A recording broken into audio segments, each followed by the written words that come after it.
کہ پیارے آقا صلی اللہ علیہ وسلم ارشاد فرماتے ہیں کہ اللہ تعالیٰ نے ارشاد فرمایا جو بندہ میری طرف ایک بالشت آتا ہے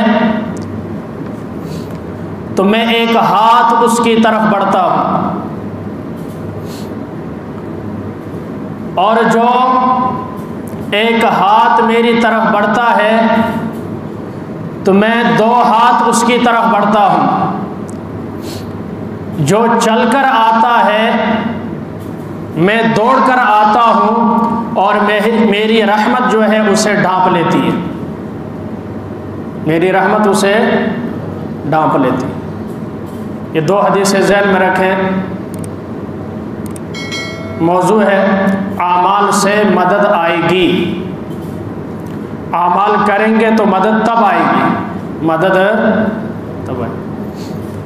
کام کریں گے تو شام کو پیسے آئیں گے، مزدوری کریں گے تو مزدوری ملے گی، جس چیز کی محنت کریں گے اس چیز کا صلہ ملے گا۔ ایسا ہی ہے دنیا کا قانون۔ آپ نے چاول کی محنت کی ہے تو گندم کبھی نہیں لے سکتے، چاول ہی کاٹیں گے۔ آپ نے گندم لگائی ہے تو جو کبھی بھی نہیں کاٹیں گے، گندم ہی کاٹیں گے۔ آپ فوج میں ہیں تو پولیس والے محکمے سے کبھی بھی تنخواہ نہیں لے سکتے، فوج والوں سے ہی لیں گے اور فوجی ادارہ ہی دے گا۔ ایسا ہی ہے۔ تو جیسے آپ اعمال کریں گے ویسے ہی اللہ نتائج اور اثرات مرتب فرمائیں گے، نتائج عطا فرمائیں گے۔ تیسری حدیث، آقا علیہ الصلوۃ والسلام نے ارشاد فرمایا کہ جو نیکی کرتا ہے ایک کے بدلے کتنی نیکیاں ملیں گی؟ جی 10 ملیں گی، اور جو کوئی گناہ کرتا ہے تو گناہ 10 نہیں لکھے جائیں گے، گناہ 1 ہی لکھا جائے گا۔ یہ اس امت کی فضیلت ہے۔ ایک حدیث میں ہے کہ اللہ نے ہر انسان کے ساتھ 2 فرشتے مقرر کیے۔ کتنے فرشتے؟ 2 فرشتے مقرر کیے ہیں، ایک دائیں اور ایک بائیں، جنہیں کرامن کاتبین کہا جاتا ہے۔ کرامن کاتبین یعلمون ما تفعلون، جو تم کرتے ہو وہ لکھتے ہیں۔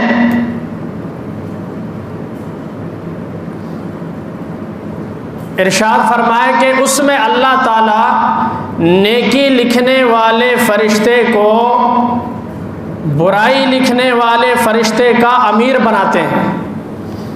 کیا بناتے ہیں؟ امیر بنا دیتے۔ اسی لیے آقا علیہ السلام نے فرمایا جب 2 بندے سفر کر رہے ہو تو ایک امیر طے کر لو، اگر 3 بندے سفر کر رہے ہیں تو ایک امیر طے کر لو، تاکہ اللہ کی مدد بھی شامل حال رہے گی اور ہر ایک کو اپنی مرضی سے کچھ کرنے کی ضرورت بھی نہیں پڑے گی۔ بات سمجھ میں آ رہی؟ اب جب بندہ نیکی کرتا ہے تو نیکی والا فرشتہ فوراً لکھ لیتا ہے، ذرہ برابر دیر نہیں لگاتا، 1 کی 10 لکھتا ہے۔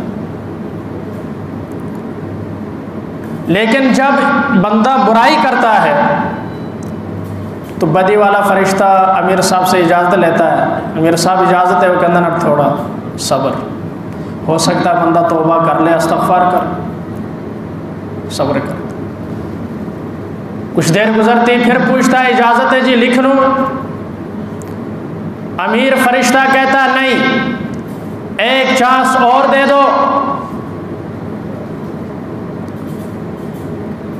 پھر کچھ دیر گزرتی ہے پھر اجازت، کہا 1 اور چانس دیتے ہیں، شاید بندہ توبہ کر لے۔ پھر بھی اگر جب امید ختم ہو جاتی ہے اس کے توبہ کرنے کی تو پھر حکم ہوتا ہے اس کا 1 ہی گناہ لکھو۔ امیر صاحب کیا دیتے ہیں؟ اجازت دے دیتے ہیں، اب 1 ہی گناہ لکھو۔ کتنا بڑا اللہ کا کرم اور احسان۔ اگر وہ نیکیوں کی طرح گناہ بھی 10 گنا ہوتے تو پھر ہمارا کیا حشر ہونا تھا، کسی ایک نے بھی جنت میں نہیں جانا۔ ہم نماز بھی پڑھتے ہیں، گناہ بھی ہو رہے ہیں، حج کے دوران گناہ ہو رہے ہیں، زکوٰۃ دیتے وقت گناہ کر رہے ہیں. 3410 بنتے تھے، 3400 دے دیے، 10 نہیں دیے، گناہ ہے. 1 لاکھ دینا تھا، 100 کم لاکھ دے دیا اندازے سے، 100 روپے تمہاری طرف ہے، گناہ ہے. حج کرنا تھا، بہت ساری غلطیاں ہوئی. آج کل تو سر عام غلطیاں ہوتی ہیں، سیلفیاں کھینچتے ہیں، بات سمجھ میں آ رہی؟ اور بھی بہت سارا کچھ. روزہ رکھتے ہوئے گناہ ہوتے ہیں، گالی دے دی، غصہ کر دیا، کسی کو تھپڑ مارا، غیبت کر دی، چغلی کر دی، کسی پر بہتان لگایا، الزام لگایا، جھوٹ بولا، دھوکہ کیا، فراڈ کیا، کسی کا راز فاش کیا، روزہ رکھا ہوا ہے. اب ادھر روزے کا ثواب، ادھر گناہ جاری ہے. 1 کے 10 ہوتے، روزے کا ثواب کم ہوتا، گناہ زیادہ ہو جاتے. صدقہ کر رہا ہے لیکن گناہ ساتھ ہو رہا ہے، دکھلاوے کے لیے کر رہا ہے، نیک نامی کے لیے کر رہا ہے، لوگ سخی کہے اس نیت سے کر رہا ہے، کیا اثر ہوتا. لیکن اس نے اپنا فضل اور اپنا کرم انسانوں کے اوپر یہ کیا کہ اللہ تعالیٰ نے گناہ کو گناہ ہی رہنے دیا، دگنا نہیں کیا. گناہ کو گناہ ہی رکھا، ایک کو ایک ہی رکھا، کئی گناہ نہیں کیا، نہ ہی دگنا کیا. اور نیکی کو 10 درجے بڑھا دیے تاکہ انسان زیادہ سے زیادہ نیکی کی طرف راغب ہو. نیکی کی طرف جہاں اسپیشل آفر ملتی ہے اسی کی طرف انسان جاتا ہے. پیکجز ہے، یہ پیکج اس سم کا، یہ پیکج، یہ بینک یہ پیکج دیتا ہے، وہ دکان والا یہ پیکج دیتا ہے، وہ صابنوں والی کمپنی یہ پیکج دیتی ہے. 2 صابن 3 صابن لو گے تو 2 ساتھ میں فری ملیں گے، 5 صابن ملیں گے، پیسے 3 کے کٹیں گے، رش لگ جاتا ہے. پیکج ہے. انسان کی فطرت ہے کہ اسے ہر چیز میں منافع چاہیے. اب جہاں 1 کے 10 ملتے ہو پھر دوڑ تو لگنی چاہیے، لیکن نہیں، کیونکہ عمل پر نہیں آنا. تکیہ کس پر لگایا ہے؟ تکیہ اس بات پر لگایا ہوا ہے اللہ غفور الرحیم ہے، بس دعا کرو جی اللہ ہدایت عطا فرمائے. کیا کرو؟ دعا کرو اللہ ہدایت عطا فرمائے. یہ بہت بڑا دھوکہ ہے. یہ کیا ہے؟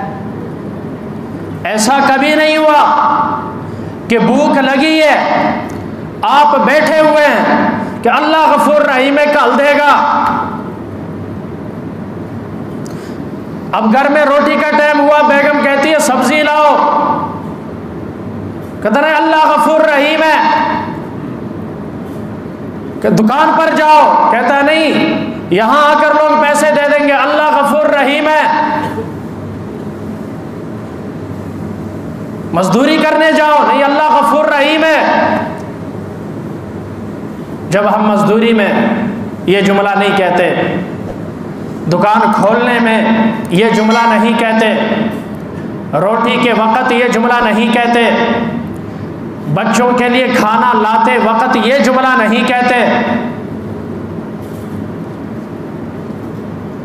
ریل گاڑی کی ٹکٹ لی ہے، ٹائم ہو گیا، وہ کہتا خیر کوئی گل نہیں اللہ غفور رحیم ہے آپ ہی پہنچ جائیں گے، 5 منٹ لیٹ صحیح. نا نا نا نا نا، اس ٹائم یہ جملہ فلائٹ تیار ہے، کہتا اللہ غفور رحیم ہے پہنچ جائیں گے، کہا دی جلدی ہے بیٹھ جا چپ کر. یہ کبھی نہیں کہتا.